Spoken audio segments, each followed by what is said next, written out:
Welcome back to Hardware Unboxed. Today we're taking a look at the new GeForce GTX 1630, which at the time of making this video is yet to be released, though I think it was officially announced on the 28th of June by some of NVIDIA's board partners. Not really sure on that one.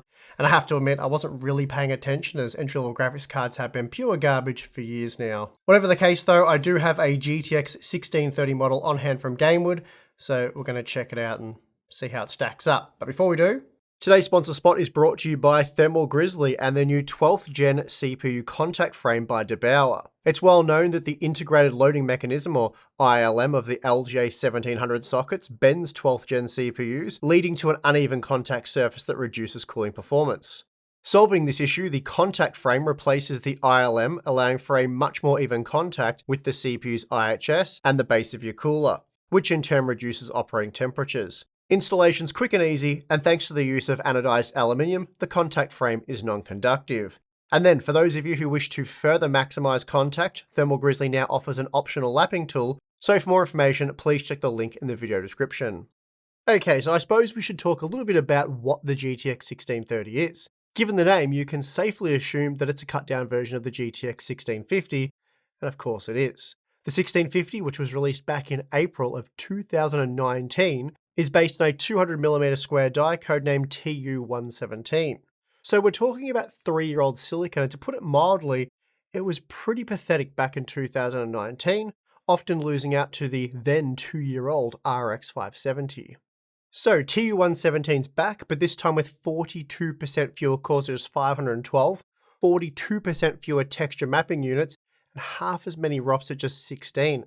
The core frequency though has been bumped up by 7% to 1785 MHz, but we're getting an embarrassingly small 64-bit wide memory bus with just 4GB of GDDR6 memory for a bandwidth of just 96GB per second, a 25% reduction from the old GTX 1650.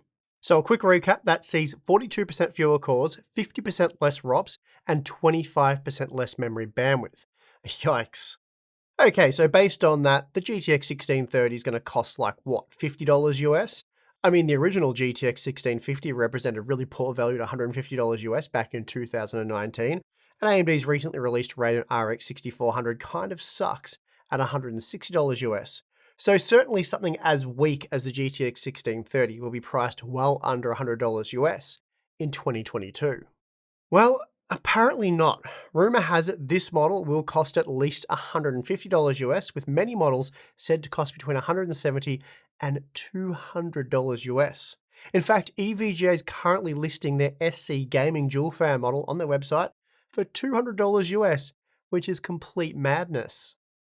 Look, I kind of got the stupid prices for bad products like the Radeon RX 6500 XT during the height of the cryptocurrency mining boom, but now that the value of crypto has fallen off a cliff and graphics card sales have slowed to a crawl, I don't get what NVIDIA is playing at here.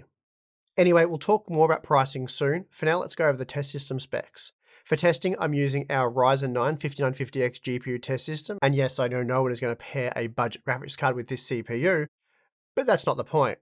We're testing GPU performance, and therefore we wish to avoid introducing a CPU bottleneck, which would skew the data. Now, for our low-end to entry-level testing, we typically use medium quality settings, or settings that make sense for a given title. Finally, I've tested at 1080p and 1440p, but for this video, I'm going to focus on the more relevant 1080p results, while the 1440p graphs will be made available to Floatplane and Patreon members. Okay, let's get into it. Starting with Assassin's Creed Valhalla, which has been tested using the medium quality preset, we see that the GTX 1630 was good for just 32 FPS on average, and that's a truly miserable result. For comparison, the old GTX 1050 Ti was 22% faster, and AMD's almost useless RX 6400 was 53% faster using PCIe 3.0, or almost 70% faster in a PCIe 4.0 system. So a truly embarrassing result there for NVIDIA. Shadow of the Tomb Raider was released way back in 2018, so it's older than even the TU117 silicon the GTX 1630 is based on. So therefore we test this title using the highest quality preset. The old GTX 1650 was good for 47 FPS, while the RX 6400 managed 53 FPS using PCIe 4.0. The GTX 1630 though, that was good for just 30 FPS. So another truly miserable result here. Watch Dogs Legion has been turned down to medium, but even here the GTX 1630 was only good for 35 FPS on average, making the old GTX 1050 Ti almost 10% faster, while the RX 6400 using PCIe 3.0 was a whopping 51% faster. And I can't stress enough how uninspiring AMD's offering is at $160 US. So what does that say about the 1630? Tom Clancy's Rainbow Six Siege is the only game we've been able to play at over 60 FPS, and here we're doing it with the ultra quality preset.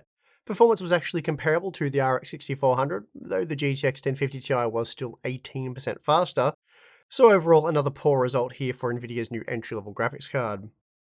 F1 2021 fans can look forward to sub 60 FPS performance using the dialed down high quality preset. Here the GTX 1630 was almost 10% slower than the RX 6400 using PCIe 3.0 and over 30% slower than the budget Radeon GPU when using PCIe 4.0. It's also worth noting that the GTX 1050 Ti was again much faster, this time delivering 24% greater performance. Horizon Zero Dawn is another rather memory-intensive game, and as a result the GTX 1630 falls off a cliff, or more of an anthill really, as it never had far to fall to begin with. Shockingly, the GTX 1050 Ti was 31% faster, while the RX 6400 using PCIe 3.0 was an insane 66% faster. The Far Cry 6 performance was also weak, as you might expect, though it did at least match the GTX 1050 Ti here, and that meant the RX 6400 was at least 38% faster or 81% faster when using PCIe 4.0. Interestingly, the GTX 1630 actually performed okay in Doom Eternal, spitting out 57 FPS on average. Still a weak result overall, but okay relative to the Radeon competition, which is also very weak. Still, the 1630 did fall just short of the GTX 1050 Ti, and was of course slower than the ancient technology that is the Radeon RX 570. Moving on to Resident Evil Village, which was tested using the balanced quality preset, which is a medium type option, the GTX 1630 was capable of just 32 FPS on average, making the GTX 1050 Ti 22% faster, while the RX 6400 was an absurd 88% faster using PCIe 3.0. What a bad joke the 1630 is. And of course, things didn't improve in Death Stranding. Here the GTX 1050 Ti was 20% faster than the GTX 1630, while the RX 6400 was 75% faster. So more truly appalling results for Nvidia's new, but not really new, entry-level graphics card. As we've come to expect, the GTX 1630 is horrible. This time when testing Hitman 3, it managed just 27 FPS on average, with the medium quality settings, making the GTX 1050 Ti 52% faster and the GTX 1650 111% faster. Last up, we have Cyberpunk 2077, and this time, the GTX 1630 is able to match the 1050 Ti, but with just 22 FPS on average at 1080p using the medium quality settings, it was completely unplayable. Now, the GTX 1630, like the 1650, is a 75-watt graphics card, meaning it can do away with external power and just pull everything it needs from the PCIe x16 slot. However, for reasons unknown, Gamewood has stuck a 6-pin PCIe power connector on their Ghost model, meaning external power is mandatory for use with this model. In my opinion, basically no 1630 should have external power, though like the 1650s, it's possible PCIe slot-only powered models will be even slower. Though surely not, the GTX 1630 is bloody slow enough. Anyway, the GTX 1630 only uses slightly less power than the GTX 1050 Ti, meaning performance per watt is actually somehow worse. Quite an impressive achievement there from Nvidia. Moving on to the 12-game average data, we see just how pathetic the GTX 1630 is, delivering just 37 FPS on average, which meant the GTX 1050 Ti was typically 16% faster, and the RX 6400 almost 40% faster using PCIe 3.0, or a little over 60% faster using PCIe 4.0. The GTX 1650 was also typically 65% faster, and the old RX 570 was almost 80% faster. Given the data we've just seen, the cost per frame seems a bit pointless, as you obviously shouldn't buy the GeForce GTX 1630, but let's take a look anyway and have a quick discussion. It's rare that new entry-level GPUs score so poorly here, but the 1630 really is something quite special, and obviously not in a good way. Should this new GPU be made available for $150 US, it will be a disaster, representing the worst value we've seen in quite a long time, if ever. That price would see it come in at a cost of just over $4 per frame, an 18% premium over the already useless GTX 1650, and at 22% over the RX 6400 using PCIe 3.0, or 43% more expensive than the PCIe 4.0 configuration.